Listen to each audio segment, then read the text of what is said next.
Hey guys, so here's a thought for you. This is something that came up in the Discord chat, and I wanted to dedicate a video to it. I really want to talk about this real quick, and I don't think it'll take long, but just bear with me on this one. In a lot of my videos so far, when I've talked about the samurai versus the knights versus the Vikings, or in any kind of combination of that, quite often, because we've seen it in both the infographic show and in Gnoggins video, they like to focus only on the katana, and you've heard my responses to that in each of those videos. You are aware the katana is not their only weapon. I say that in almost all of their videos. They always act like the katana is the only thing the samurai ever used, and then they just toss it aside. Now, to be fair, the infographic show did point out that the katana was a backup weapon, which is good. That is correct. It was a backup weapon. It was a sidearm meant to be pulled if they lost their primary weapon or they were in too close to use their primary weapon. Because the primary weapon of the samurai would usually be yari spears or naginata polearms, nodachi, weapons that they could fight from a distance, be able to puncture through armor, stab, deal with horseback warriors. When guns came along, guns became more common. They would use other weapons, and then when those weapons failed them or they got in way too close, they might pull out a katana. Now, why did they do that? Well, a lot of people tell you because the katana wasn't that good. It was a very brittle sword and it was useless. That's what Gnoggin would say. It wasn't a useless sword. The katana has its uses. It's exceptionally sharp. It can be used in various different ways, different from a Western sword. It specializes in deflection. It specializes in slashing. It's a very unique sword. Is it the best sword in history? No, I wouldn't say that. I think that there are other swords that outclass it.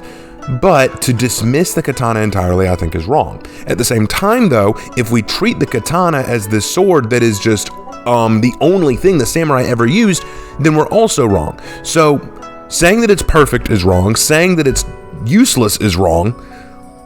It's just kind of a unique sword to the samurai. So why is it that in pop culture, the katana has become so grandiose? Why is the katana so beloved? Well, today I want to answer that. It's a brief little history lesson, but I'm going to tell you why I think the katana has stood the test of time. Why, of all the samurai weapons, it is the one that we look at and go, wow, isn't that just special? Isn't the katana just this legendary, amazing, god-tier weapon? Here's why. So, let's backtrack in Japanese history and remember, again, for a moment, that the katana was a backup weapon. It was a weapon that you fall back on when everything else failed you. Imagine what it must mean then if you fought to the last breath, pulled out that last ditch effort, pulled out that katana and went to town on your enemy and still managed to survive. It's pretty cool, right? But let's go even further than that. Let's go into the Edo period. Now, the Edo period is considered the heyday of the samurai, not because it was when they were doing all the fighting. Actually, it was the opposite. The Edo period saw almost 200 years of relative peace. The samurai really weren't fighting wars anymore. They were a social class, and they showed their social class by wearing their swords. At this point in time, only the samurai could carry swords. They were the only ones who could carry weapons, and samurai went everywhere with their sword. They would walk everywhere, whether they were in armor, whether they were in a kimono. No matter where they went, samurai men would walk around with their swords. And because of this, the sword became synonymous with the samurai. You couldn't disconnect them because, like I just said, the samurai carried them everywhere. So what happens as a result of that is eventually the sword takes on kind of its own mythos. They become what we would know as the soul of the samurai. That's why the katana is known as the soul of the samurai. And then we have all these legends of seppuku coming up where we use katanas to decapitate the heads of kneeling men who have forsaken themselves and are trying to regain their honor. The katana is used for all these ceremonial purposes. It gains even more respite. Then katana, which would be well taken care of, become passed down from generation to generation. And legends get told about them. Legendary statuses are applied to them. This sword could cut straight through a bolt of lightning. This sword was used to kill 3 mighty daimyo. This sword slayed an oni. All these different legends. Soon, the swords become so amazingly, profoundly awesome, so talked about, so many legends told about them that eventually you forget all about the spears. You forget all about the kanabo. You forget all about the ono. You forget all about the naginata, the nodachi, the nagamaki. You forget about all these other cool weapons because they don't matter. The samurai didn't walk around all the time with these other weapons. They walked around with the katana. They walked around with the sword. And thus the sword became synonymous with the samurai. That's where the legends all went. That's where all the cool stories went. That's where the weapons were passed down. The katana gained a life of its own. So with all that said, does that mean that I dislike the pop cultural notion that the katana is one of the coolest swords ever made? Well, I don't agree with it, but I also don't hate it either. And let me explain what I mean by that. Consider when you were a kid, did you ever watch shows like Teenage Mutant Ninja Turtles or Samurai Jack? Think about that for a second. Did you watch these? Would you say Samurai Jack and the Teenage Mutant Ninja Turtles are accurate representation of the ninjas or samurai in history? Obviously not. But didn't you want to learn more about them?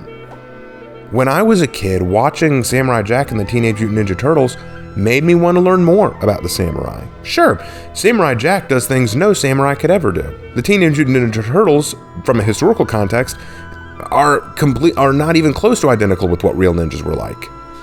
But I still wanted to know more. Sometimes I think a healthy little bit of mysticism is good. Sometimes I think indulging a little into the fantastical, into the fun, into the creative, I think that can do wonders for the mind. I think that can do wonders for us from a creative standpoint. I think it can do wonders for us when we're studying. Sure, the katana may not be the world's greatest sword, but sometimes when you watch an anime or a TV show that holds it up to a high pedestal, it makes me want to learn more about the katana and thus learn, how true is this? How accurate is that? Is that really the way it's supposed to be? So rather than sit up on my high horse or whatever and say, oh, the katana is just one of the worst weapons ever, and if you're one of these people who buy into that, you're just a weeb who watches too much anime. My response is, the katana is an exceptional weapon with a unique lore and unique history. It's not the greatest sword ever made, but it is a unique weapon. And that doesn't just apply to the katana, that applies to almost any aspect of history or lore or anything of that nature that we see in For Honor or anywhere. One of the keys for me in learning history and in learning about culture is I never accept anything at face value, but I always strive to learn more. So when someone shows me an anime where a person cut steel with a katana, I say, could it really do that? Let's do some research. And then I look into it and find the truth. And that's why I share this with you. When someone says, this was Excalibur from King Arthur's court. Really? Let me look into that. There's nothing wrong with enjoying things from anime or TV shows. There's nothing wrong with enjoying media that shows the katana as something amazing, awesome, and mystical. There's nothing wrong with enjoying that, as long as you recognize there's a difference between the fantastical and the real. I'm not encouraging anyone to go out and bash the katana, nor am I encouraging anyone to go out and praise it as the greatest sword ever. What I am encouraging you to do is think for yourself. Do a little research.